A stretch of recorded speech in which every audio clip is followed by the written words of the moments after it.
திருச்சபை மக்களாக உங்களை வாழ்த்துகிறேன். தகப்பனே, இந்த நாளில் என் மக்களுக்கு நான் என்ன சொல்லணும் கேட்டு வந்திருக்கிறேன்.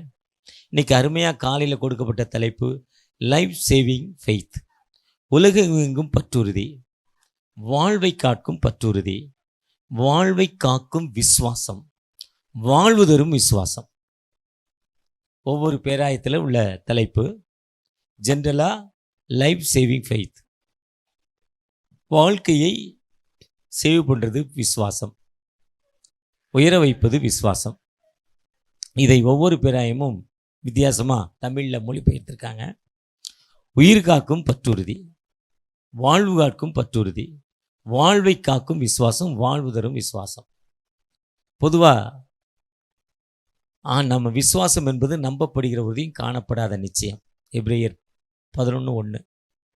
எபிரேயர் 12 மேகம் போன்ற இத்தனை திரளான சாட்சிகள் நம்மை சூழ்ந்திருக்க பாரமான யாவற்றையும் தள்ளிவிட்டு விசுவாசத்தை துவக்கிறோம் முடிவுமா இயேசுவை நோக்கி நீங்கள் ஒன்றுக்கும் கவலைப்படாமல் தோத்திரத்தோடும் ஜெபத்தோடும் எனக்கு தெரியப்படுத்துங்கள். பிலிப்பியர் 4:8.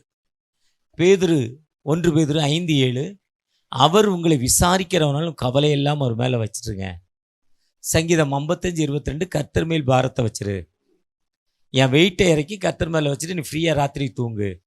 நாளைக்கு எழுந்து என்ன செய்ய போகிறோம்? காலையில் பொங்க அரிசி இல்லையே, மாவு இல்லையே, நீ கவலைப்படாத, நீ படுத்து தூங்கு. சார்ஜ் முல்லர் இவ்வாறு எழுதுகிறார். அவர் ஒரு பெரிய பாஸ்டர், நம்ம தேவப்பிரசாத் ஐயா மாதிரி ஒரு அர்ப்பணிப்பான ஊழியர். வருஷத்துக்கு மாதத்துக்கு 5 சர்ச்சு திறக்கிறவர். மாதத்துக்கு 5 சர்ச்சு. அவர் லவ்விங் ஷெப்பர்டில் இருக்கிறவன், குட் ஷெப்பர்டில் இருக்கிறவன் 5 சர்ச்சு ஒரு நாளைக்கு. ஏதாவது சர்ச்சு கட்டணும், எங்கே போனாலும் கட்டிக்கிட்டே இருப்பார். ஒரு அருமையான ஒர்க்கர், கொடுத்த வேலையை சிறப்பாக செய்கிறவர். கொஞ்சம் கோபக்காரர், டென்ஷன் பார்ட்டி, ஆனால் ரொம்ப நல்லவர். அவருடைய பர்சனாலிட்டி குவாலிட்டி இது. கொஞ்சம் கோபக்காரர், பட்டுப்பட்டுன்னு திட்டுவார், ஆனால் ரொம்ப நல்லவர். அவருடைய வாழ்க்கை அதே மாதிரி சார்ஜ் முல்லர். அவரை கூப்பிட்டு ஆண்டவர் ஒரு ஹாஸ்டல் ஆரம்பினாராம். அவர் ஹாஸ்டல் ஆரம்பித்தாராம். சர்ச்சில் போய் சொன்னார் ஆல்டர்ன்னு. கடவுள் சொல்கிறாரே நீ ஹாஸ்டல் ஆரம்பிக்க சொல்கிறாரு. அந்த திருச்சபையுடைய செக்ரட்டரி, ட்ரெஷரர், ஆட்சி மன்ற குழு எல்லாம் அதெல்லாம் முடியாதையா, ஹாஸ்டல் ஆரம்பிச்சுட்டு துட்டு கொடும்ப, அதெல்லாம் என்கிட்ட இல்லை, தர முடியாது. வந்தியா, வாத்திய சொன்னியா, போய்கிட்டே இரு, இந்த ஹாஸ்டல் வெள்ளம் அங்கே சொல்லாதான்ட்டாராம். ஆண்டவர் திரும்ப திரும்ப சொன்னாராம் ஹாஸ்டல் ஆரம்பின்னு. அவரும் திரும்ப ஆல்டர் கால் கொடுத்தாராம். அவங்க ஆட்சி மன்ற குழு திரும்ப வந்தியா, வேலையை பார்த்துட்டு போன்ட்டாங்க. ஆனால் அவர் ஆண்டோடைய வார்த்தையின்படி விசுவாசத்தில் ஹாஸ்டல் ஆரம்பித்தாராம். சின்ன பிள்ளைகள் இந்த பேசிக்கிட்டு இருக்கு, இதே மாதிரி சின்ன பிள்ளைகள் உலகமே தெரியாது, உட்காந்துருக்கு, டைம் பாஸிங் பேசிக்கிட்டு இருக்கு. பொதுவாக இப்படி பிள்ளைகள், அந்த பிள்ளைகளுக்கு உணவு கொடுக்கணும், அப்பா அம்மா இல்லை. ஒவ்வொரு நாளும் ஜெபம் பண்ணுவாராம். ஜெபம் பண்ணால் யாராவது ஒருத்தர் கொண்டாந்து கொடுப்பாங்களாம். ஒரு நாள் ஜெபம் பண்ணுறாரு, யாரும் தரல. ராத்திரி 10:30 மணிக்கு பிள்ளைகள் தூங்கணும், பால் இல்லை, உணவு இல்லை, ராத்திரி டின்னரில் ஒன்றும் இல்லை. மத்தியானம் சாப்பிட்டது, பிள்ளைகள் அழுகுது. சாயங்காலம் டிஃபன் கூட கொடுக்க ஒன்றும் வழி இல்லை, அழுகுது, துடிக்குது. இவர் பிள்ளைகளை கொண்டு அதை படுக்கறையில் விட்டுட்டு இவர் பக்கத்து ரூமில் போய் கதவை போட்டுட்டு முட்டியில் நின்ட்டாராம். எனக்கு தெரியாது, நீ ஆரம்பிக்க சொன்னால் நான் ஆரம்பிச்சிட்டேன், அவ்வளோதான். நீ இந்த ஹாஸ்டல் ஆரம்பினா இந்த பிள்ளைகளுக்கு உணவு கொடு, எனக்கு தெரியலப்பான்னாராம். அவர் அப்படி ஜெபம் பண்ணிட்டு இருக்கப்போ ராத்திரி 11:30 மணிக்கு கதவை தட்டினாங்களாம். கதவை திறந்தாராம்.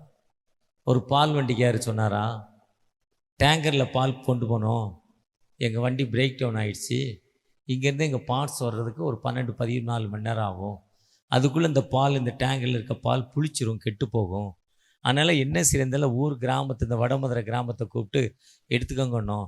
அவங்க எடுக்கிறப்ப அங்கே இருக்க ஒரு மனிதர், சார்லஸ் மாதிரி ஒரு ஊழியர் வந்து சொன்னார், இங்கே ஒரு ஹாஸ்டல் இருக்குது, அதில் கொண்டே கொஞ்சம் கொடுங்கன்னு.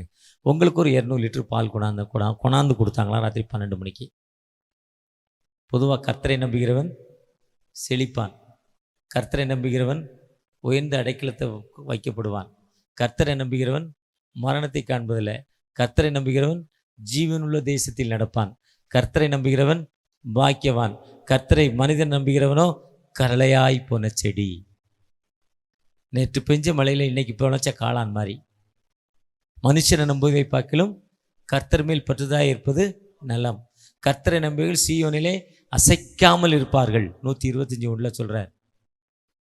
பொதுவாக நாம் ஆண்டவர்கிட்ட கேட்டு அந்த வேலையை நம்ம செய்கிறப்போ, அந்த வேலை ஆண்டோடைய பெர்மிஷனோடு செய்கிறப்போ, அந்த ஃபெய்த், அந்த விசுவாசம், இதுதான் விசுவாசத்தின் பற்றுறுதி. அதுதான் அந்த சங்கீதம் 72:12 சொல்கிறாரு, கூப்பிடுகிற எளியவனுக்கும் உதவியற்ற திக்கற்றவனுக்கும். யாரெல்லாம் அவரை நோக்கி கால்படுறானோ, உதவியற்ற திக்கற்றவனுக்கும், உதவியே இல்லை, வாழ்க்கையில் கைவிடப்பட்ட நிலைமையில் உதவியே இல்லை. அந்த 12:13 72 12:13 சூப்பர் வசனங்கள். இது ஃபெய்த். அந்த அம்மா 2 ராஜாக்கள் 4ஆம் அதிகாரத்தில் அந்த தீர்க்கதரிசியுடைய அந்த ப்ராஃபிட், அந்த இறை தூதுவருடைய மனைவி இறைவாக்கினர் எலிசாட்டை கேட்குறாங்க, என் புருஷன் செத்து போனார், ஒன்றுமே இல்லை, ஏதாவது செய்யி, பணம் கடன் இருக்கு, உணவு இல்லை. ஃபெய்த், விசுவாசம், அதுதான் ஃபெய்த். அன்னைக்கு இருந்த அப்போஸ்தலர்கள் நடந்து போகிறப்போ கொண்டாந்து வியாதிப்பட்ட மக்களை விட்டாங்கன்னா அப்போஸ்தலர் 5ஆம் அதிகாரத்தில் கொடுக்கப்பட்ட டெக்ஸ்ட். லூக்காவில் சொல்கிறப்போ விசுவாசத்தோடு கொண்டு இறக்குனாங்க. ஃபெய்த். ஒருவேளை அந்த ஃபெய்த் நம்மகிட்ட எப்படி இருக்கு, ஆண்டவர்கிட்ட நம்ம எப்படி இன்னும் வந்திருக்கோம்? விசுவாசத்தோடு தகப்பனே எனக்கு விடுதலை கொடுங்க, என்னை ஆசீர்வதிங்கன்னு கேட்கிறப்போ அவர் நிச்சயமாக ஒரு விடுதலை கொடுக்கும் ஆண்டவர். அது இனத்தை பார்க்கல, மதத்தை பார்க்கல, ஜாதியை பார்க்கல, கலரை பார்க்கல, படிப்பை பார்க்கல, அந்தஸ்தை பார்க்கல, வயசை பார்க்கல. எந்த மனிதன் விசுவாசத்தோடு இது நீங்க செய்யுங்கன்னு கேட்கிறப்போ அந்த ஃபெய்த்தின் அடிப்படையில், அந்த விசுவாசத்தின் அடிப்படையில் கொடுக்கும் ஆண்டவர். நான் கடந்த நாட்களில் IMS உடைய பிரசிடெண்டாக இருக்கிறப்போ நடந்த ஒரு சம்பவம். அவங்க ஹாஸ்டல் குனேர், கல்கட்டாலேருந்து 400 கிலோமீட்டர், மால்டா பகுதியில் குனேர். மால்டா ஒரு பெரிய ஸ்டேஷன், அதிலிருந்து குனேருங்கிறது 20 கிலோமீட்டர் ஒரு பணித்தளம். அதில் ஒரு ஹாஸ்டல். சுற்றளவுக்கு 150 கிலோமீட்டருக்கு ஸ்கூல் கிடையாது. மக்கள் அடிப்படை வசதி இல்லை, ரொம்ப கஷ்டமான சூழ்நிலை. ஸ்கூலுக்கு போனால் 10 கிலோமீட்டர் 20 கிலோமீட்டர் போகணும், பஸ்ஸு கிடையாது, நடந்து தான் போகணும். அப்படிப்பட்ட இடத்துல இந்த ஹாஸ்டலில் கொண்டாந்து பிள்ளைகளை விட்டுருவாங்க. ஹாஸ்டலில் நம்ம மாதம் ஒரு நாளைக்கு 50 ரூபா, ஒரு நாளைக்கு 50 ரூபா, ஒரு மாதத்திற்கு 1500 ரூபா கொடுத்தா ஒரு பிள்ளையை படிக்க வச்சுருவாங்க. படிக்க வைக்கிறது மட்டும் இல்லை, அதுக்கு 3 ட்ரெஸ்ஸு 4 ட்ரெஸ் கொடுப்பாங்க. ஒரு நாளைக்கு 3 வேளை உணவு கொடுப்பாங்க, 2 வேளை ஸ்நாக்ஸ் கொடுப்பாங்க. அந்த பிள்ளைக்கு வேண்டிய ஃபீஸ் கட்டிடுவாங்க. அந்த பிள்ளையோட மெடிக்கல் அந்த 1500 ரூபாயிலே வந்துடும். அப்படிப்பட்ட ஒரு ஹாஸ்டலில் ஒரு பிள்ளை படிக்க வந்தா. அங்கே காலையில் ப்ரேயர், ஈவினிங் ப்ரேயர், விசுவாச அறிக்கை, ஜெபம். அந்த பிள்ளைகள் இதிலெல்லாம் டெவலப் ஆகிடுச்சு. இதெல்லாம் டெவலப் ஆகிட்டு வீட்டுக்கு போனால் சும்மா இருக்காது. இப்போ அவங்க ஜென்ரேஷனில் அவங்க தான் முதல் படிக்கிறாங்க. அவங்க ஜென்ரேஷனில் வேறு யாருமே படிக்கல, அதுவரை யாருமே ஸ்கூல் பக்கம் போனதில்லை, 3 வேளை உணவு கிடைச்சதில்லை. அடிமைப்பட்ட மக்கள், பின்தங்கின மக்கள். அந்த மக்களுக்கு அந்த 3 வேளை உணவு, நல்ல உணவு, காலையில் இட்லி, தோசை, பூரி, பொங்கல், மதியம் நல்ல சூடாக சாப்பாடு, இரவில் நல்ல டின்னர், டிஃபன், சப்பாத்தி, புரோட்டா. அப்படி அந்த உணவில் அந்த பிள்ளைங்க வீட்டில் போய் ஜெபம் பண்ணும், பாட்டு படிக்கும். அங்கே போனால் அவங்க அக்காவுக்கு உடம்பு சரியில்லை, அந்த பிள்ளை ஜெபம் பண்ணுது. போன பிள்ளை, என் நாமத்தினால் எவைகளை கேட்டாலும் அவைகளை தருவேன், கேளுங்கள் தரப்படும், தட்டுங்கள் திறக்கப்படும், கேட்கிற எவனும் பெற்றுக்கொள்கிறான். நீங்கள் இதுவரை என் நாமத்தில் ஒன்றும் கேட்கல, நிறைவாய் பெற்றுக்கொள்ளத்தக்கதாக கேளுங்கள். நெருக்கத்திலே அவர் நோக்கி கூப்பிட்டார்கள், நான் அவர்களுக்கு உத்தரவு கொடுத்து அவருக்கு விடுதலை கொடுப்பேன். ஆபத்தில் நோக்கி அழைத்தார்கள், வசனத்தை அனுப்பி குணமாக்கி வாழ்வு கொடுப்பேன் வேதம் சொல்லுது. சங்கீதம் 107, சங்கீதம் 72, 125, 1. அந்த பொண்ணு போய் உடம்பு சரியில்லை தன் அக்காவுக்கு ஜெபிக்குது. ஜெபிக்கிறப்ப என்ன நடக்குன்னா, அந்த பொண்ணுக்கு ஒரு ஹீலிங், ஒரு மிரக்கல், அற்புதம். அந்த பெண்ணுடைய வயர்வலி மாறுது, ஸ்டோன் ப்ராப்ளம் மாறுது. உடனே அவங்க அம்மா பக்கத்தில் இருக்க சர்ச்சு, ஒரு சர்ச்சு பக்கத்தில், அங்கேருந்து ஒரு 20 கிலோமீட்டர் சர்ச்சுக்கு போகிறாங்க. அதை பார்த்து அவங்க அப்பா விட மாட்டேங்கார், சர்ச்சுக்கு போகக்கூடாது, தகராறு பண்ணுறாரு. ஏன்னா இவங்களாம் மதம் மாற்றுறாங்க, அப்படி நம்மளை ஏமாற்றி வச்சுருக்காங்க. இவன் தெளிவாகிறான், சர்ச்சுக்கு போகிறனா அவனுக்கு கூட நாலேஜ் வந்துடுது, கேள்வி கேட்குற தன்மை வந்துடுது. அழகாக ஒருத்தர் சொல்கிறார், அந்த நேரத்தில் கேள்வி கேட்பவன் முட்டாள். அந்த நேரத்தில் கேள்வி கேட்காதவன் என்றுமே முட்டாளாம். எதுக்கு நம்ம இதை செய்யணும்? இதை செய்யறதால அவனுக்கு அந்த உணர்வை கொடுக்கும் வேதாகமம். இது திருச்சபைக்கு உடலை வேதத்தை கிழிக்கிறார். இந்த பெண்ணு ஹாஸ்டல் கூட பண்ணுறாரு. அந்த பெண்ணு அந்த 2வது மகள் அப்பாட்ட கெஞ்சி கூத்தாடி, நான் ஹாஸ்டலுக்கு போகிறேன், இனிமேல் சர்ச்சுக்கு போக மாட்டேன், வேதம் வாசிக்க மாட்டேன், பாட்டு பாட மாட்டேன் ஒரு ப்ராமிஸ் பண்ணிட்டு போயிட்டா. அங்கே போன பிறகு உண்மையான ஒரு கடவுளை கண்டுகொண்டா அவளால் இருக்க முடியல. அப்பாட்ட சொல்லிட்டு ஹாஸ்டல் பொருக்கா போயிட்டா. நான் அங்கே போய் ஜெபம் பண்ணிக்கிட்டே இருக்கா. அப்பா வேலைக்காக வெளியூர் போகிறாரு. போன இடத்துல அவருக்கு பலவீனம், அவர் சம்பளத்துக்கு மேலே செலவாகுது, பெரிய ஆபத்து அவருக்கு, மரணத்தின் பயம், வேதனை. அந்த வேதனையின் மத்தியில் அவருக்கு ஒரு நினைவு வருது. என் சிறிய மகள் ஜெபம் பண்ணி மூத்த மகளுக்கு விடுதலை கிடைச்சது. அப்போ அந்த மகாட்ட சொல்லி எனக்கு ஜெபம் பண்ணால் விடுதலை கிடைக்கும் ஒரு உணர்வு ஆண்டவர் கொடுக்கிறார். இதுதான் மனமாற்றம். இதுதான் மனமாற்றத்தின் காலம். இதுதான் ஒரு வசந்த காலம். உடனே மனைவிக்கு ஃபோன் பண்ணி சொல்கிறாரு, என் சின்ன மகளை எனக்கு ஜெபம் பண்ண சொல்லு ஃபோனில். அந்த பொண்ணு விசுவாசத்தோடு ஜெபம் பண்ணுது. தகப்பனே, என் கிராமம் இயேசுவை கண்டுகொள்ள வேண்டும், உயிருள்ள தகப்பனை கண்டுகொள்ளணும், என் தகப்பனுக்கு விடுதலை கொடுத்தா என் கிராமமே மாறும்பா. என் தகப்பன் மதத்தில் ஒரு தீவிரவாதி. ஒரு யாராவது 6th 7th படிக்கிற பிள்ளை இப்படி ஜெபம் பண்ணுது. ஆண்டவர் ஜெபத்தை கேட்டார். அந்த ஜெபத்தை கேட்ட ஆண்டவர் என்ன நடக்குன்னா, அந்த வியாதியிலேருந்து அந்த மனிதனுக்கு உடனடியான ஒரு ஹீலிங். அவர் என்ன சொல்றாரு, வந்துட்டு உடனே அவர் ஞானஸ்தானம் வாங்குகிறார், இவாஞ்சலிஸ்டா மாறுறாரு, அவர் குடும்பமே மாறுது. அந்த கிராமத்தில் 25-30 விழுக்காடு மக்கள் விடுதலை பெறுறாங்க. ஒருவேளை இதுதான் ஃபெய்த், இதுதான் ஆசீர்வாதம். நீங்கள் நானும் எப்படிப்பட்ட ஆசீர்வாதத்தை ஆண்டவற்றை விசுவாசத்தோடு கேட்கிறோம்? நம்ம தினமும் சார்லஸ் ஐயா சொன்ன மாதிரி 10-15 வருஷமா அந்த காலை ஆராதனை நடத்துகிறோம், விசுவாசத்தோடு வர்றோம். ஆனால் வியாதி இருக்க பக்கத்தில் நம்ம கைகளை வைத்து ஜெபம் பண்ணுறோமா? யாரோ ஒருத்தர் வியாதின்னு சொல்கிறப்ப அந்த மக்களுக்கு நான் ஜெபம் பண்ணுறோமா? நான் ஜெபம் பண்ணால் கிடைக்காதுங்க. ஊழியக்கார் வந்து ஜெபம் பண்ணால் தாங்க விடுதலை கிடைக்கும். ஐயோ நான் பிரசங்கம் பண்ண முடியாதுங்க, ஐயோ நான் ஜெபம் பண்ண முடியாதுங்க, ஜெபம் பண்ண தெரியாதுங்க. இப்போ எங்களுடைய திருச்சபையில் எங்கள் ஆயர் என்ன பண்ணுறாரு, தேசத்துக்காக ஜெபம் பண்ண வைக்கிறார். 10 நிமிஷம் ஜெபம் பண்ணுற அந்த 4 பேர் தான் திரும்ப திரும்ப ஜெபம் பண்ணுறாங்க. மற்றவங்களுக்கு ஜெபம் பண்ண பயம். ஜெபம் பண்ணுறதுக்கு என்னது? ஜெபம்னா என்னது?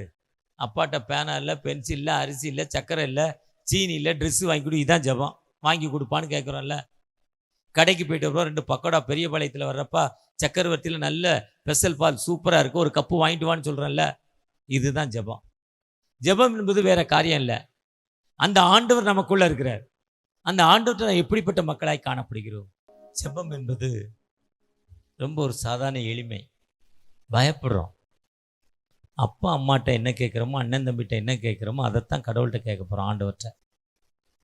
அதை ஜெபிக்க ஜெபிக்க 4 பேரை கொன்னா ஒரு டாக்டர். 4 தடவை ஜெபம் பண்ணிட்டா டெவலப் ஆயிடுவீங்க. அப்போ நாளைக்கு காலையில் 5 மணிக்கு என்ன பண்ணணும்? ஜெபம் பண்ணாதவங்க ஜெபம் பண்ணணும். யார் இதுவரை ஜெபம் பண்ணலையோ, ஜெபம் பண்ணுற அந்த 10 பேர் அவங்க தான் ஜெபம் பண்ணுவாங்க மாறி மாறி. ஜெபம்னு சொன்னோன்னு என்ன பண்ணிடணும்? ஜெபம் பண்ண ஆரம்பிச்சிடணும். உங்கள் ஜெபத்தை கேட்டு நாளைக்கு ஒரு ஹீலிங் உங்கள் சர்ச்சில் நடக்க போகுது. வர்ற 100 பேரோ 80 பேரோ 120 பேரோ என்ன பிரச்சனை வேணும், உங்கள் ஜெபத்தை கிட்ட அவங்களுக்கு ஒரு விடுதலை. நீங்கள் ஜெபிச்சிங்கம்மா, நான் விசுவாசத்தோடு ஜெபம் பண்ண அடுத்த நாள் அவங்க சாட்சி சொல்லுவாங்க. இதுதான் டெவலப்மெண்ட். இன்றைக்கி நம்ம ஆண்டவர்கிட்ட அப்படி போகிறதில்ல. இன்றைக்கி நல்ல ஒரு காலம். ஒரு நாளைக்கு 200 ஃபோன் வருது. சார் உங்கள் பேரில் லோன் சேங்ஷன் ஆகிருக்கு சார், உங்கள் பேரில் நீங்கள் பிஸ்னஸ் லோன் எவ்வளோ வேணும் சார்? நான் கூட கேட்டேன் ஒருத்தட்ட, எத்தனை கோடிமா கொடுப்பேன்னு. திருப்பி வாங்குவியான்னு கேட்டேன். ஃபோனை வச்சுட்டா. ஒரு பையன் லோன் வாங்கினான், எங்கள் சொந்தக்கார பையன், எங்கள் ஊரில் ஆட்டோ ஓட்டுறான். அவனுக்கு சொந்த வீடு வேணும். சொந்த வீடு வாங்குறதுக்கு லோன் 6 லட்ச ரூபா போடுறான். 6 லட்ச ரூபாயில் லோன் கேட்டு லோன் ஒரு பேங்க்கில் மூவ் பண்ணிக்கிட்டு இருக்கான். 2 லட்ச ரூபா தான் செலவாயிருக்கான் லோன் வாங்க. எத்தனை லட்சத்தில்? 6ல் 2 லட்சம் அவுட்டு லோன் வாங்க. லோன் வருமுனே செலவாயிட்டு, அதுக்கு கடன் வாங்கி செலவு பண்ணிட்டான். ஆதார் கார்டு ஜெராக்ஸு, அப்புறம் அந்த சர்டிஃபிகேட்டு, இந்த சர்டிஃபிகேட்டு, இந்த இடத்த அவங்க பேரில் ட்ரான்ஸ்ஃபர் பண்ணுறது, லோன் போடுறது, இப்படி எல்லாம் பண்ணி 2,00,000 போயிடுச்சு. இப்போ 4,00,000 கொடுத்துருக்கான். வீடு கட்ட 8,00,000, இன்னொரு லட்சம் 4,00,000, கெட்டெல்லாம் ஜப்தி, இடமும் சேர்ந்து போயிடும். எங்களோட ஒரு பையன் 45 வருஷமாக இருக்கான். பழனியில் இருந்தார். குண்டூசி 10 காசு, விடிய விடிய கடை இருக்கும். ராத்திரி போய் வாங்கினா 3 ரூபா கூட கேட்பான். சின்ன கடை தான், எல்லா பொருளும் வச்சுருப்பான். 10 மடங்கு விலை. ஒரு வீடு வாங்க 4,00,000, 4,00,000 லோன் வாங்கினான். 12 லட்சம் கட்டியிருக்கான். கடைசியில் அந்த 4 லட்சம் கட்ட முடியாமல் இருக்க வீட்டையும் விற்று கொடுத்துட்டு அனாதையா இப்போ அரியலூரில் வந்து இருக்கிறார். அவர் அங்கேருந்து ராத்திரியாக வந்துட்டார். இதுதான் உலகம். உலகத்தோடு நாம் இணைந்து இன்னைக்கு ATM, debit card, credit card, மளிகை ஜவுளி கடைக்கு போனால் சார் கேஷ் ஆர் கார்டுங்கிறான். நான் கூட நினச்சேன் பணம் இல்லாமல் கொடுப்பான் உங்களுக்கு. நான் முன்னால் அப்படி தான் நினச்சேன், போனோம் 2 வருஷத்துக்கு முன்னால். Cash sir, cash or card. ஓ, பணம் எல்லாமே கொடுப்பீங்களா? 5 ரூபா போல 10 ரூபா தான் சொல்கிறான். அதுக்கு 108 கேள்வி. இப்படி தான் ஒரு பையன் ஸ்காட்லாந்து லோன் வாங்க போனானா. லோன் வாங்குறப்போ ஜெபம் பண்ணிக்கிட்டே கேட்டானா. 3 மாதம் ஆச்சான். அவ்வளோ டாக்குமெண்ட்டு, அவ்வளவு. அதை கொடு, இதை கொடு, அதை கொடு, இதை கொடு, இதை கொண்டு வா, அதை கொண்டு வா. கொண்டு வந்தே நான் போகிறப்போனா அவங்கள விட்டு போகக்கூடாது. அவங்க தூக்கிட்டு போயிடுவான். இவன் ரோட்டில் நிற்க வேண்டியதான். இந்த ஆட்டோ ஃபைனான்சியர் மாதிரி இருக்க 50,000 ரூபா நகையை விற்று ஒரு மிஷினரி என் கூட இருக்கார். Super machinery. தேவபிரசாதையாக்கு ரொம்ப பிடிக்கும் அந்த மிஷினரியை. அவன்கிட்ட ஒரு அம்மா ஐடியா கொடுத்துச்சு. வீட்டில் ஏன்டா நகையை வச்சுருக்க, பீரோக்குள்ளே தானே இருக்குது, சேட்டுகிட்ட கொண்டு போய் கொடுத்தா 2% வட்டியில் சேட்டு பணம் கொடுத்துருவார். ஓம் பீரோவில் இருக்குது, அவர் பீரோக்குள்ளே இருக்குது. பணத்தை வாங்கியாந்து என்கிட்ட கூட நான் 10% வட்டி வாங்கி தரேன்னாரான். இப்போ எவ்வளோ, எத்தனை இல்லாமல் 8% அதிகம் வருது. நகையும் பத்திரமா இருக்குன்னு போய் கொடுத்தான். வட்டியை வாங்கிட்டு வந்தான். இந்த அம்மாட்ட கொடுத்தான். 1 மாதம் தான் வட்டி கொடுத்துச்சு, அதோட அவுட்டு. இப்போ நகையும் போச்சு. இதுதான் நம்ம இப்படி தான் அலைந்து கொண்டிருக்கிறோம். ஆண்டவரை தேடுறதில்ல, ஆண்டவரை நோக்கி நம்ம என்ன பண்ணுறதில்ல, பார்க்குறதில்ல. இப்படி தான் ஸ்காட்லாந்து லோன் வாங்குறவன் அத்தனை டாக்குமெண்ட் கொடுத்தானா. ஆனால் விசுவாசத்தோடு ஜெபம் பண்ணானா. கடைசியாக 6 மாதங்கள் கழித்து லோன் சேங்க்ஷன் ஆச்சான். லோன் வாங்கிட்டு வெளியே வரப்போ மேலே பெரிய லைட் அடிச்சிச்சான். பேங்கில் பெரிய லைட் அவன் மேலே எரிஞ்சுதான், ஒரு ப்ளூ கலர் லைட்டு. அப்படியே ஆடி போயிட்டானா. அப்போ பேங்க் மேனேஜர் எல்லாரும் வெளியே குடுகுடுன்னு ஓடி வந்தாங்களாம். அவனை கெட்டி பிடிச்சாங்களாம். ஏப்பா எதுக்கு இந்த லைட்டுன்னா, எங்கள் பேங்கில் 20 லட்சம் பேர் லோன் வாங்கியிருக்காங்க, நீ 20 லட்சம் நம்பர், அதனால் நீ வாங்கின லோனை திருப்பி கட்ட வேண்டியதில்லைன்ட்டாங்களாம். ஒருவேளை ஆண்டவர் சொல்கிறாரு, ஏசாயா 44:22, யாக்கோபே இஸ்ரவேலே இவைகளை நினை, நீ என் தாசன். O Jacob, Israel, you are a my son, I do not forget me. நான் உன்னை மறக்கலை. ஏசாயா 43 சொல்ல பயப்படாதே. ஏசாயா 41 நீ நதிகளை கடக்கிறப்போ, ஆறுகளை கடந்து போகிறப்போ உன்னை விட்டு நான் விலகுவதில்லைன்னு சொல்கிறார். பயப்படாதே என்று வேதத்தில் 365 தடவை பயப்படாத சொல்லப்பட்டிருக்கு. ஒருவேளை பயம் என்பது நம்ம வாழ்க்கையில் தினமும் நமக்கு இருக்கிற ஒரு பயம். எனக்கு இன்னைக்கு காலையில் எழுந்தோடனே என்ன பயம்னா, 5 இடத்துல மெசேஜ்.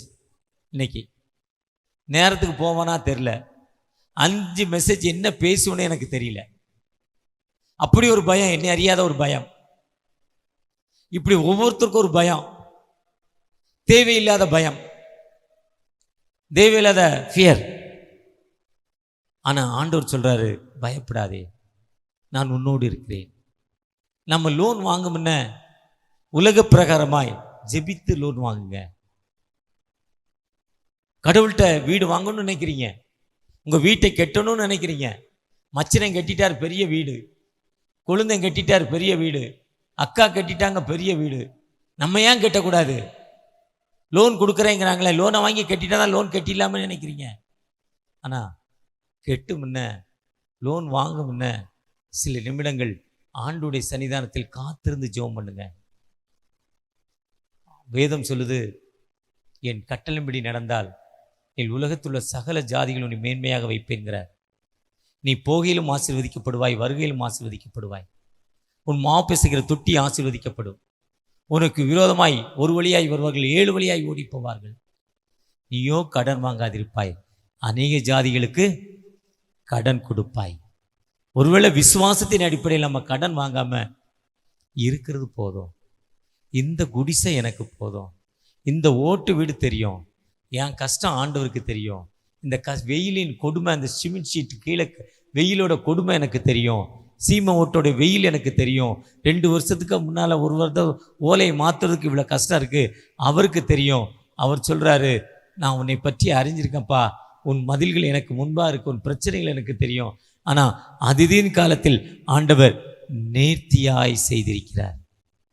நம்ம விட்டு கொடுக்காம உலக பிரகாரமாய் சிந்தனை பண்ணி கடன் வாங்குவதால் இருக்கிற கஷ்டம் என்னன்னா, வாழ்க்கையில் அமைதி இல்லை. வாழ்க்கையில் அமைதியில் ஆண்டவர்கிட்ட ஒப்பு கொடுக்குறப்போ ஆண்டவர் உயர்த்துவார். அரக்கோணத்தில் பாபுங்கிற ஒரு தம்பி இருக்காரு, ஜேக்கப் செல்வன், ஃப்ரீடி பாஸ்கர் எனக்கு ரொம்ப க்ளோஸ். அந்த பாபு ஜேக்கப் செல்வன் முன்னா போய் நின்றுவார். ரெவரண்ட் ஜேக்கப் செல்வன் போய் நின்னான். அவர் அரக்கோணத்தை தாண்டுற அவர் தான் கைடு. அவர் போல ஃப்ரீடி பாஸ்கர்னா அவருக்கு கைடு, நான் போனால் எனக்கு கைடு. வேலையே இல்லை, ரொம்ப கஷ்டம். இப்போ திருவள்ளூரில் ஒரு கேஸ் கடை வச்சுருக்கிறார், கேஸ் ரிப்பேர் பண்ணுற ஸ்டவ் கடை. திருவள்ளூர் மெயின் பஜாரில் டிஎல்சி சர்ச் ஆப்போசிட்டில் மார்க்கெட்டில். எப்படி தம்பி உனக்கு கிடைச்சதுன்னு கேட்டேன் பாபுட்ட. ஒருத்தர் நடத்துனவர் திடீர்னு ஃபாரினில் வேலை கிடைச்சிதான். இந்த கடையை யார்கிட்ட விடுறதுன்னு தெரியலையா, கூப்பிட்டு அந்த கடை சாவியை கொடுத்துட்டு தம்பி நீ நடத்திக்கோன்னு போனாராம். ஒரு நாளைக்கு இன்னைக்கு ஒரு 1000 rupeesக்கு மேலே எனக்கு கிடைக்குதியா, சொந்த கடையாயிட்டு ஆண்டவர் என்னை ஆசீர்வதிக்கிறான்னு சொல்கிறார். ஒருவேளை நம்ம ஆண்டோடைய சன்னிதானத்தில் காத்திருப்பது ஆண்டவர் நம்மை உயர்த்தும் ஆண்டவர். நெடுநாளாய் காத்திருப்பது இதயத்தை இழைக்க பண்ணும்.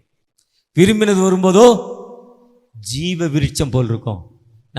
நம்ம சொந்த யோசனைக்கு விருப்பங்களுக்கு இடம் கொடுக்காம கடவுளுடைய சித்தத்துக்கு ஒப்பு கொடுங்க, அவர் நிச்சயமாகவே உயர்த்தும் ஆண்டவர். அதிசயம் மாணவர் ஆறுதல் தருகிறார், அதிகாரம் கையிலே, அதிகாரம் கையிலே, ஆளுவோம் தேசத்தில், நாம் ஆளுவோம் தேசத்தில். ஒன்று சேர்ந்து நாம் துதிப்போம், சாத்தானை மிதிப்போம், தேசத்தை சுதந்தரிப்போம். ஒன்று சேர்ந்து நாம் துதிப்போம், சாத்தானை மிதிப்போம், தேசத்தை சுதந்தரிப்போம். நம் இயேசு நல்லவர், ஒருபோதும் கைவிடார், ஒரு நாள் விலகினார். நம்ம ஆண்டோருக்காக காத்திருக்கிறது இல்லை. ஆண்டவர் விசுவாசம், ஃபெய்த், விசுவாசத்தோடு ஜெபம் பண்ணுறோம். விசுவாசத்தோடு ஆண்டோடைய சன்னிதானத்தில் காத்திருக்குமா? இன்னைக்கு மே 5ஆம் தேதி நீட் +2 எக்ஸாமுக்கு பிள்ளையை ப்ரிப்பேர் ஆகிறத விட நீட்டுக்கு தான் ப்ரிப்பேர் ஆகிட்டு இருக்காங்க ஒரு சில பிள்ளைகள். கடந்த நாளில் பிஹெச்டி படிப்பதுக்கு கைடு, நான் எஸ்டிசி சாரா டக்கர் காலேஜுடைய செக்ரட்டரி, நான் நேசிக்கும் ரெவரண்ட் ஐசையாங்கிற ஒரு நபர் தன்னுடைய மகளுக்கு ஒரு கைடு வேணியா, தமிழ் ப்ரொஃபஸர், நாங்கள் இங்கிலீஷ்க்கு. உடனே நான் பேசுகிறேன். அப்போ சொன்னாங்க, முன்னால் அந்த கைடே ஒரு ஸ்டூடெண்ட்டை செலக்ட் பண்ணிக்கலாம், ஸ்டூடெண்ட்டே ஒரு கைடை செலக்ட் பண்ணிக்கலாம். இப்போ கவர்மெண்ட்டு அப்படி விடுறது இல்லையா, அந்த ஒரு என்ட்ரன்ஸ் எழுதணுமா, என்ட்ரன்ஸ் எழுதி அவங்க ஒரு கைடை அனுப்புவாங்களாம். அந்த அளவுக்கு எல்லா நிலையிலும் நம்முடைய அதிகாரத்தை அரசாங்கம் எடுத்துக்கொண்டுச்சு. சுதந்திரம் எதுலேயுமே இல்லை. ஸ்கூலாக அரசாங்கம் சொல்கிற மாதிரி தான் லீவ் விடணும், இல்லை லீவ் விடக்கூடாது. இப்படி பல கஷ்டங்கள். டீச்சர்ஸாக அரசாங்கம் சொல்கிற மாதிரி தான் பாடம் நடத்தணும், மற்றபடி பாடம் நடத்தக்கூடாது. மக்களை ஜென்ரல் நாலேஜில் வளர்க்கக்கூடாது, பொது அறிவில் வளர்க்கக்கூடாது, சரித்திரங்கள் சொல்லக்கூடாது. இப்படிலாம் பல கண்டிஷன்ஸ்.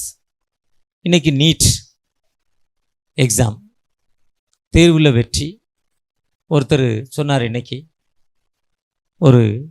ஒருத்தரை பற்றி சொல்கிறப்போ ஒரு ஸ்டூடெண்ட்டு படிக்க போனால் என்னை ஏன் சார் ஸ்கூலில் சேர்த்தீங்க? இன்றைக்கி மத்தியானம் போன ஒரு மெசேஜில் அவங்க சொல்கிறாங்க, நான் பிஸ்னஸ் பண்ணியிருப்பேனேனாராம். நான் ஏன்னா ஒரு கிளாஸில் 2 வருஷம் நல்லா ஸ்ட்ராங்காக ஃபவுண்டேஷன் போட்டு வந்திருக்கேன். இன்னும் 8வது சேர்த்தாராம், 8வதோ 9வதோ. ஆனால் அதுக்கப்புறம் நல்லா டெவலப் பண்ணி ஒரு இன்ஜினியர் ஆகிட்டாருங்கிறார். அதே மாதிரி தேர்வு என்பது ஒரு திருவிழா மாதிரி ஆயிடுச்சு. அந்த ரிசல்ட் என்பது ஒரு பெரிய படிக்க முடியாத பிள்ளைகள், பின்தங்கின பிள்ளைகள், ஆசைப்பட்ட படிப்பு படிக்க முடியல, அரசாங்கம் எல்லாத்தையும் எடுத்துக்கிச்சு. அந்த அளவுக்கு இன்றைக்கி நீட் தேர்வு ரொம்ப மோசமான நிலைமையில் எல்லா இதுக்கும் என்ட்ரன்ஸு, கவர்மெண்ட் என்ட்ரன்ஸு, வசதியான பிள்ளைகள், வசதியான இடங்களில் இருக்கிற பிள்ளைகள், எல்லா நிலையிலும் இருக்கிற பிள்ளைகள் தான் அதை அட்டன் பண்ண முடியுது. இல்லை அப்பா அம்மா விட்டுட்டு ஒரு பையன் இன்றைக்கி 12th நீட்டுக்காக ஒரு பையன் வந்து படிக்கிறான். திருநெல்வேலியிலேருந்து மதுரையில் வந்து இருக்கிறான். ஹாஸ்டலில் நல்லா இல்லை சாப்பாடு. அந்த வயதில் இருந்தாலும் அதை ஏற்றுக்கொண்டு எப்படியாவது ஒரு MBBS என்ட்ரன்ஸ் எழுதணும், பாஸ் பண்ணணும். அந்த 12வது முடித்த பையனுடைய வயதில் பாருங்கள் எவ்வளோ கஷ்டம், இவ்வளோ வேதனை. நல்ல உணவு இல்லை, நல்ல வாழ்க்கை இல்லை. இப்படிப்பட்ட நிலைமையில் என் பிள்ளை நான் என்ன செய்வா? என் பிள்ளை நீட் தேர்வில் போவாளா? அவளுக்கு இந்த IAS கிடைக்குமா, IPS கிடைக்குமா? இப்படி ஒவ்வொன்றுக்கும் பெரிய சிக்கல். இப்படிப்பட்ட இடத்துல ஒரு 2 கண்களும் இழந்த ஒரு பெண், அவங்க பெயர் வினோ சைஃபன். 2 கண்களும் தெரியாதான், பக்கத்தில் சொல்கிறதை கேட்டு ரிசீவ் பண்ணுறது, எக்ஸாம் யாரையோ வச்சு எழுத வைக்கிறது. கொஸ்டினை சொல்லுவாங்க, உடனே அந்த அம்மா பதில் சொல்லணும், சொல்ல அவங்க எழுதணும். இப்படி எழுதி IAS IPS எழுதி IFS ஃபயர் சர்வீஸில் டைரக்டராக இருக்காங்க. இன்றைக்கி இந்தியாவில் அந்த வினோ சைஃபன் இருக்காங்க. எவ்வளோ பெரிய ஃபெய்த்து பாருங்கள். எங்கள் வீட்டில் ஒரு மகா இருக்கா, 2 கண்களும் அவளுக்கு இப்போ சரியாக தெரியல. ஆனால் பாமாலை, கீர்த்தனை, பெர்க்மான்ஸ் பாட்டு 1000 சில்லற பாட்டும் மனப்பாடம் அழகாக பாடுவாள். அவளே கீபோர்ட் போட்டு அவளே அழகாக பாடுவாள். ஆண்டவர் இவ்வளோ பெரிய தாளந்தை ஆண்டவர் கொடுத்திருக்கிறார். நம்ம ஏங்க கவலைப்படணும்? நாங்க பயப்படணும்? எதுக்கு ஒரி பண்ணணும்? எதுக்கு ஃபியர் ஆகணும்? எதுக்கு கலங்கணும்? எதுக்கு ஷேக் ஆகணும்? ஒன்றும் ஷேக் ஆக வேண்டாம். ஆண்டவர் என்னோடு இருக்கிறார். சர்வவல்ல தகப்பன் என்னோடு கடந்து வந்திருக்கிறார். அவர் ஒரு காலம் நம்ம கைவிடுறதே இல்லை. அழைத்தவர் உண்மையுள்ளவராக இருக்கிறார். அழைத்தவர் உண்மையுள்ளவராக இருக்க அவர் ஒரு காலம் கைவிடுறதில்லை. என்னுடைய மகன் 3வது மகன் ஆர்த்தோ, MS ஆர்த்தோ. அவன் செட்டுக்கு தான் ஃபஸ்ட்டு என்ட்ரன்ஸு. பெரிய சோதனை. என்ட்ரன்ஸ் எழுதி மார்க் வந்தால் தான் உள்ளே போக முடியும். ஆர்த்தோக்கு ரொம்ப கஷ்டம். அவன் ஜஸ்ட்டு அந்த 3 மாதம் தான் என்ட்ரன்ஸுக்கு படித்தான். 3 மாதத்தில் 2-3 தடவை ஃபாரின் போயிட்டான். சிங்கப்பூர், மலேசியா, வேறு ஏதோ 2-3 நாட்டுக்கு போயிட்டான் என்ட்ரன்ஸ் படிக்காமல். பார்த்துக்கலான்ட்டான். எக்ஸாம் வந்துச்சு, பார்த்துக்கலாம், எங்கள் அப்பா பார்த்துக்கலான்னு போட்டுட்டு வந்துட்டான். ஜஸ்ட்டு பாஸ் பண்ணிவிட்டு வெளியே வந்துட்டான். ஜஸ்ட் எங்கள் அப்பா பார்த்துக்குவாருன்ட்டான். அவன் கேட்குறான், எனக்கு இதான் வாங்கி கொடு, இதான் எனக்கு வேணும். பிள்ளை கேட்கதான் வாங்கி கொடுக்குறதுக்கு அப்பா வேலை. நானும் ஒரு படிக்காத ஒரு கை நாட்டு, என்ன செய்கிறதுன்னு தெரியல. பல ரூபங்கள், பல இடங்கள், கதவு தட்டிக்கிட்டே இருக்கேன், யாருமே திறக்கலை. ரொம்ப கண்ணீர். கடைசி நேரம் இல்லைன்னு 1 வருஷம் வீணாயிரம் மகனுக்கு. அவன் கவலைப்படவே இல்லை. கடவுள் பார்த்துக்குவார் போங்கப்பான்ட்டான். வழி இதுவரையும் நீ நடத்தி வந்திருக்கார், இன்னும் வழி நடத்துவாருங்கிறான். ஆனால் எனக்கு அந்த நம்பிக்கை இல்லை. உண்மையாகவே வேலூர் பேராயத்தில் ஒரு சர்ச்சு டெடிகேட் பண்ணிவிட்டு காரில் வர்றேன். என்னோடு வந்த ஒரு நண்பர்கிட்ட கண்ணீரோடு சொல்கிறேன், என் பிள்ளைக்கு MS வாங்கணும், ஆர்த்தோ வாங்கணும். பல இடத்துல ட்ரை பண்ணுறேன், எங்கேயுமே கதவு திறக்கப்படலை. அவனுக்கு MBBS வாங்கி கொடுத்தவர் சொல்கிறாரு, அதெல்லாம் விடு தம்பி, இப்போ கிடைக்காதுங்க, கவலைப்படாத, கிடைக்காதுங்க, இதுக்கெல்லாம் கிடைக்காது, போ தம்பிங்கார். ஒரு பெரிய டாக்டர், ஒரு பெரிய டைரக்டராக இருந்தவர். கண்ணீர் இப்படிலாம் இருக்கேன்னு சொன்னேன். அவர் சொன்னார், ஒரு ஃபோன் போட்டு உங்கள்கிட்ட பேசுங்கன்னார். ஒரு நண்பர்கிட்ட போட்டு கொடுத்தாரு. அந்த நண்பர்கிட்ட நானும் பேசினேன். ஆனால் கவலைப்படாதீங்க, நாளைக்கு வாங்கி தரேன்ட்டார். கடையில் போய் 5 ஸ்டார் கிட்காட் சாக்லேட் வாங்குற மாதிரி நாளைக்கு வாங்கி தரேன்ட்டார். எனக்குன்னு நம்பிக்கையில் அடுத்த நாள் ப்ரோக்ராமெல்லாம் கேன்சல் பண்ணிவிட்டு அவங்ககிட்ட போனேன். ஒரி பண்ணாதீங்க சார், உங்களுக்கு உங்கள் பையனுக்கு ஆர்த்தோ சீட்டு வாங்கி தரேன், முடிஞ்சு போச்சு. ஒரு நண்பர்கிட்ட கூப்பிட்டு போனார். அவர் பிரைஸ் தலாடுங்கார். தோத்திரம் சொல்ல பிரைஸ் தலாட், ஏஜி சர்ச்சை சேர்ந்தவர். பிரதர் கவலைப்படாதீங்க, கிடச்சிரும். என்ன நினைத்தாரோ பாருங்க, கரெக்டாக ஆண்டவர் முடிச்சு கொடுத்தார். பணம் இல்லைன்னு கவலைப்படாதீங்க சார், வாங்கி தரேன், முடிஞ்சு போச்சுங்க. உங்கள் பையனுக்கு சீட்டு கிடைக்குது. பொதுவாக ஆண்டவர் சொல்ல, உன் துக்க நாட்கள் முடிந்து போச்சானார். ஒரு சாரோ சென்றார், உங்கள் துக்கம் சந்தோஷமாய் மாறும் என்று சொல்கிறார். நான் இன்று முதல் உன்னை ஆசீர்வதிப்பேன் சொல்கிறார். இஸ்ரவேலை ஆசீர்வதி எனக்கு பிரியம் என்று சொல்கிறார். சபிக்க கூட்டு போனார் பிலேயாமை பாலாக். ஆனால் போன பிலேயாம் ஆசீர்வதிக்கிறார், இஸ்ரேல் மக்களை ஆசீர்வதிக்கிறார். என்னாகமம் 21, 22, 23, 24 சபிப்பதற்காக காசு கொடுத்து கூட்டு போனார். சபிக்க காசு லஞ்சம் வாங்கிட்டு போன தீர்க்கதரிசி பிலேயாம் பிளஸ் பண்ணுறாரு. ஏன்னா அவரை நம்மளை பிளஸ் பண்ணியே பழகிட்டாரு. சபிப்பது அவருடைய வேலை இல்லை. நம்முடைய துக்க நாட்களை படுத்து, ஐயோ என் மக்கள் கண்ணீரோடு இருக்காங்க, ஐயோ என் மக்கள் வேதனையோடு இருக்காங்க, என் மக்களுக்கு நான் எதையாவது உதவி செய்ய வேண்டும் நினைக்கிறாரு. அந்த உதவி செய்வதற்கு ஏதாவது ஒரு வகையில் நம்மளை செலக்ட் பண்ணுறாரு. ஒருவேளை நம்ம கவலைப்படாமல், தகப்பனே எங்களுக்கு இந்த நிலையில ஒரு விடுதலை கொடுங்க, எங்களை ஆசீர்வதிங்க தகப்பனே, எங்களோடு நீங்க கடந்து வாங்க தகப்பனே, உங்களுடைய பிரச்சனத்தை எங்களுக்கு தாங்க தகப்பனே. இந்த நாளில் என்னுடைய துக்க நாட்கள் மாற்றப்படணும், என்னுடைய பிரச்சனைகள் மாற்றப்படணும். நீங்க செய்ய முடியாத அதிசயங்களை செய்கிற தகப்பன் அல்லவா, ஒரு விசை கூட மனமிறங்க, எங்களை ஆசீர்வதிங்க, எங்களை ஆசீர்வதிங்க என்று அவரை நோக்கி பார்க்கிறப்போ நிச்சயமாக ஆண்டவர் அற்புதம் செய்கிற ஆண்டவராய், ஒரு விடுதலை கொடுக்கும் ஆண்டவராய், நம்முடைய துக்க நாட்கள் முடிந்து போகும் ஆண்டவர் நம்மோடு கடந்து வந்திருக்கிறார். நிச்சயமாக நம்மோடு அசைவாடி கொண்டிருக்கிறார். நமக்கு ஒரு விடுதலை கொடுக்க போகிறார்.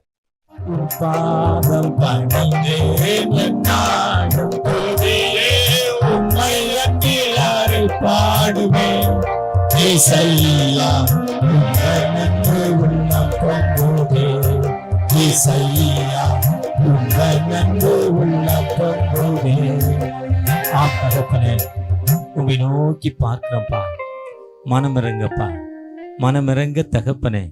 எத்தனையோ வேதனையின் மத்தியில் தகப்பனே, என்னுடைய தொழிலில் பெரிய பாதிப்பு தகப்பனே. கொரோனா காலத்திற்கு அப்புறம் என் தொழிலில் முன்னேற்றமான பாதையில் இல்லை, கண்ணீரோடு இருக்கிறேன்ப்பா. என் தொழில் எனக்கு ஒரு விடுதலை தாங்க தகப்பனே. சின்ன தொழில் தான், ஆனால் கடன் பட்டதால் வட்டி வட்டி வட்டி கெட்டி வாழ்க்கையில் நொந்து நூலாகி கைவிடப்பட்ட நிலைமையில் இருக்குன்னு ஏக்கத்தோடு ஜெபிக்கிற அந்த அன்பு சகோதரன் மத்தியில் ஒரு சின்ன டிராவல்ஸ் நடத்தினேன். அந்த டிராவல்ஸில் பெரிய கடன் தகப்பனே, டியூ கட்ட முடியாமல் வட்டி வட்டி தகப்பனே. ஒரு விசை கூட எனக்கு ஒரு விடுதலை கொடுங்க தகப்பனே. ஒரு வண்டி சொந்தமாக போட்டேன், ஆனால் டியூ கட்ட முடியாத ஐயா, அந்த வண்டியே சீஸாகி வாங்கின கடன் கட்டலை, நகை வைத்து கட்டினேன், அதில் எனக்கு விடுதலை இல்லைன்னு ஏக்கத்தோடு ஜெபிக்கிற அந்த அன்பு சகோதரனுக்கு தகப்பனே, ஒரு விசை கூட மனமரங்கப்பா, ஒரு விசை கூட மனமரங்கப்பா. உங்களுடைய பிரச்சனை இறங்கட்டும் தகப்பனே.